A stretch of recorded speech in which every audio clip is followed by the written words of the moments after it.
कहते हैं जरूरत से ज्यादा चतुराई जमीन के भीतर ले जाई। ये जो स्क्रीन पर आपको मैप दिख रहा है, इसमें जो ब्लू पॉइंट्स आपको दिख रहे हैं वो यूरोप के वो शहर हैं जहां पर चुपके से सर्विलांस सिस्टम को लगा दिया गया जासूसी करने के लिए। बर्लिन, फ्रैंकफर्ट, रोम, मिलान, पेरिस, जेनेवा, मैड्रिड, यहाँ पर लगाए गए सर्विलांस नेटवर्क बड़ी तगड़ी वाली सूचनाएं पहुंचाने लगे। स्क्रीन पर जो इस मैडम को आप देख रहे हो, ये मैडम बड़ी वाली गुरुआइन है। होता क्या है, इन मैडम को जब फायदा दिखता है कहीं भी तो बस वो वहाँ चिपक जाती हैं। ये नाटो की सदस्य हैं और नाटो किस लिए बनाए ये सबको ही जानता है। नाटो रूस के खिलाफ बना एक संगठन है, लेकिन इनको जब राष्ट्रपति पुतिन के साथ देख लोगे तो लगेगा 7 जन्मों की दोस्ती है। तो वहीं जिनपिंग के साथ देख लोगे तो इनके साथ तो 20-25 जन्मों से कम की नहीं दिखती है। ये वो हैं जो एक तरफ ये कहती हैं कि भारत को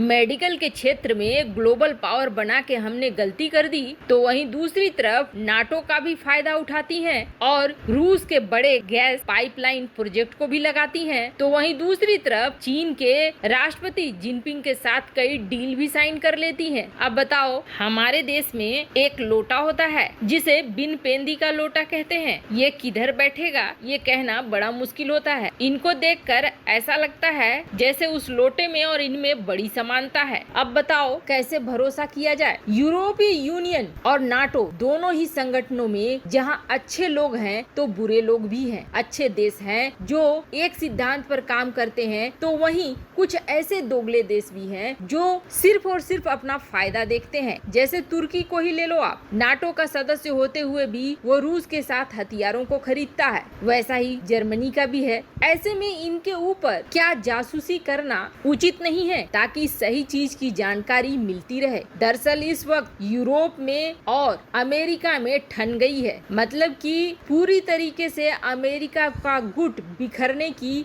कगार पर पहुंच गया है और इसके पीछे कहीं न कहीं अमेरिका को ही दोष दिया जा रहा है। दरअसल बात यह है कि अमेरिकन एजेंसी ने यूरोपीय यूनियन के टॉप नेताओं को ट्रैक किया, इनकी जासूसी करी और इसके लिए उन्होंने दानिश इंटेलिजेंस का मदद लिया और सबसे ज्यादा निगरानी किसी की करी तो वो थी एंजेला मर्केल। एंजेला मर्केल के कॉल टैप किए गए और आपको बता दें ये 1-2 दिन से नहीं चल रहा है, बल्कि एंजेला मर्केल का फोन 2002 से टैप किया जा रहा है। ये जो डॉक्यूमेंट्स लीक हुई है दानिश इंटेलिजेंस की तरफ से, उसमें ये चीजें लिखी गई हैं। इन्होंने सऊदी अरब के प्रिंस से क्या बात करी, इन्होंने जिनपिंग से क्या बात करी, इन्होंने पुतिन से क्या बात करी, ये सारी चीजें निकल कर सामने आई है। कई ऐसे कहा जाता है सेंसिटिव कॉल्स भी हैं जिसको टैप किया गया है। अब ये मामला इतना बड़ा बवाल मचा रहा है कि पूछो मत। अब कहा तो ये भी जा रहा है कि जब अमेरिकन राष्ट्रपति ओबामा जर्मनी पहुंचे थे तो जर्मनी की चांसलर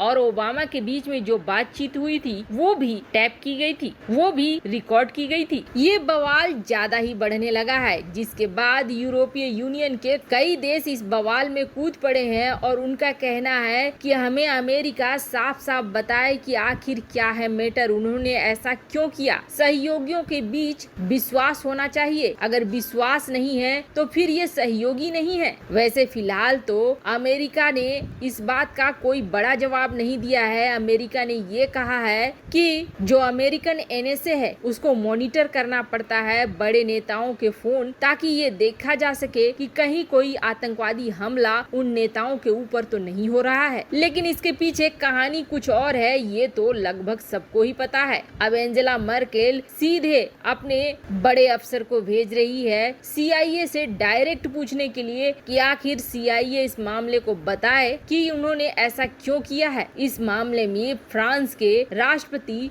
मैक्रोन भी कूद पड़े हैं। मैक्रोन ने भी ये कहा है कि अगर ये बात सच होती है तो ये बात बहुत ही भयानक है, बहुत गलत है। एलाइज के बीच इस तरह की जासूसी सही नहीं है, अमेरिका को ये क्लियर करना होगा। ये बातें जर्मनी और फ्रांस ने एक साथ इंटरव्यू के दौरान पत्रकारों को कही। वर्चुअल एक्चुअली ये दोनों देश के प्रतिनिधि इस मामले में बड़ा इंटरव्यू दे रहे थे। ये बड़ा ही उथल पुथल मचा हुआ है यूरोप और बाइडेन के बीच, वो भी ऐसे वक्त पर जब चीन से भिड़ने के लिए बाइडेन को यूरोप की सहायता चाहिए। तो वहीं दूसरी तरफ अब तक भारत को जितने भी देशों की मदद मिल रही है इस महामारी काल में, वो मदद ऐसी है जो कुछ तो समस्याओं को अभी हल कर देंगी, लेकिन ऐसा कोई भी देश नहीं होता है जो हमेशा आपको मदद भेजता ही रहे। कभी न कभी तो आपको अपने पैरों पर खड़ा होना ही होगा, और वो भी ऐसी महामारी जो म्यूटेंट हो रही है, आ रही है। इसके बारे में कहना बहुत मुश्किल है कि ये सिर्फ दूसरी लहर में ही थम जाएगी या तीसरी आएगी, चौथी आएगी या पांचवी आएगी। ऐसे में अपने आप को अपने पैरों पर खड़ा करना किसी की मदद लेने से ज्यादा बेहतर है। अब तक कई देशों ने भारत को भेजे हैं कंसंट्रेटर, ऑक्सीजन की सप्लाई। खुद फ्रांस ने भी भारत को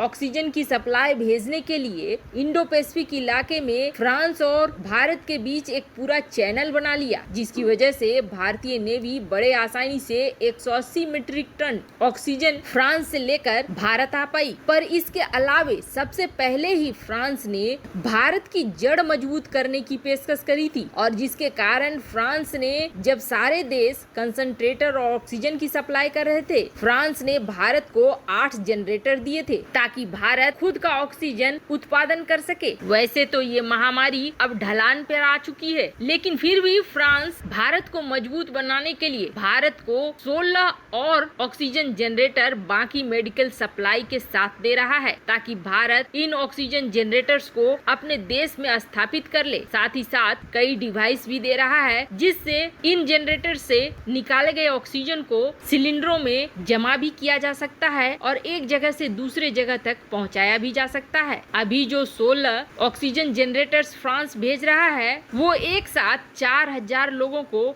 ऑक्सीजन सप्लाई करने में सक्षम है। भारतीय सरकार जल्द ही इन ऑक्सीजन जनरेटर्स को देश के कई अस्पतालों में लगाएंगी। फ्रांस की मदद सचमुच भारत के लिए बहुत ही अलग है। भारत को जड़ से मजबूत करने का फ्रांस का इरादा सच्ची दोस्ती को दिखलाता है। वैसे आपको क्या लगता है, क्या अमेरिका ने यूरोपीय यूनियन के टॉप लीडर्स पर जासूसी करके क्या सही किया या गलत किया? क्या एंजेला मर्केल सही कह रही हैं कि दोस्तों के बीच जासूसी नहीं होनी चाहिए, या फिर आपको भी लगता है कि एंजेला मर्केल जिस तरह से कूटनीति करती हैं उसे देखकर ये एक सही कदम है? कमेंट कर अपनी राय जरूर बताएं। जल्द मिलते हैं अगले वीडियो में नई खबर के साथ।